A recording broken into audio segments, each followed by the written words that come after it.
Bonjour, mon histoire vécue avec le chou. Oui, oui, le chou, mesdames et messieurs. Alors, j'étais un thérapeute assez spécial. Pour ceux qui ont vu plusieurs de mes capsules, vous savez que je suis un spécial, étrange, différent de la masse. Et je l'étais évidemment quand j'étais actif. J'étais surtout spécialiste en anti-inflammatoire que j'avais développé avec beaucoup d'huile et surtout d'huile essentielle. Donc, un après-midi, je reçois une cliente qui est vraiment, mais vraiment enflée, tout le dos au complet. C'est une véritable histoire d'horreur. Et ça fait une année et demie qu'elle tourne dans le système sans vraiment de résultats. Et là, c'est vrai que je rencontre un gros problème et que mes huiles essentielles seules ne pourront sans doute pas faire l'affaire rapidement en tout cas. Et la seule chose que je pouvais faire, c'était de la moxibustion, puisqu'on n'est pas obligé de toucher au client, parce qu'on ne pouvait pas la toucher tellement c'était sensible. Mais l'autre côté de la rue, il y avait la clinique d'un vieux médecin qui avait autour de 72 ans.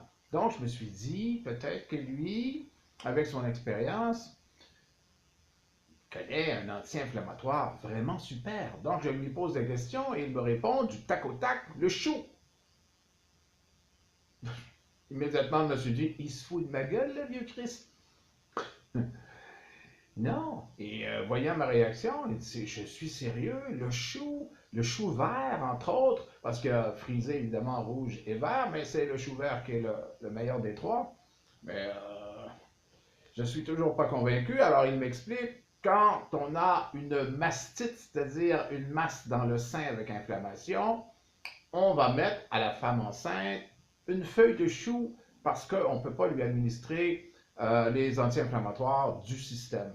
Jusque-là, c'est très logique. Et dès que le bébé naît, ben, le chou prend le côté parce que ça ne va pas avec le système. Mais lui, il dit, moi, personnellement, avec mes clients dans ma clinique, à l'occasion, je m'en sers pour genoux, hibou, non, ça c'est une autre affaire, les genoux, l'épaule, le sein, évidemment, puisque j'en ai un ici, ça a la forme, hein, la feuille, la forme du sein, l'épaule et le genou.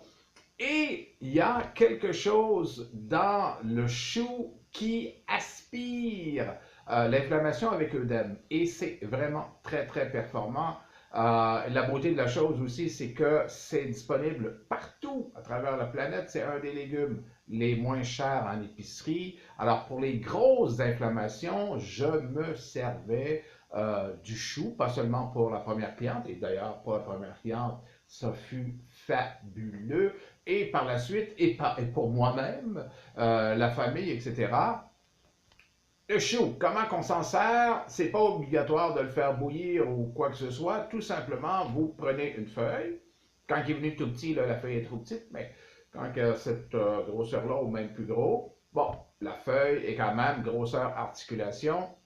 Et qu'est-ce qu'on fait? On va prendre une bouteille ou un rouleau à pâte pour les mêmes fonctions. On va écraser un petit peu la feuille pour que le sucre SUC du chou soit sorti de la feuille et on va appliquer ça sur l'endroit où c'est enflé.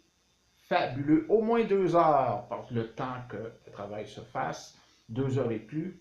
Et vous allez fixer la feuille de chou avec un saran wrap, quelque chose pour fixer, n'importe quoi, dans le fond, on va faire l'affaire. Le saran wrap, ça travaille très bien. Et voilà, et c'est un des anti-inflammatoires les plus performants que je connaisse. Le chou, C-H-O-U.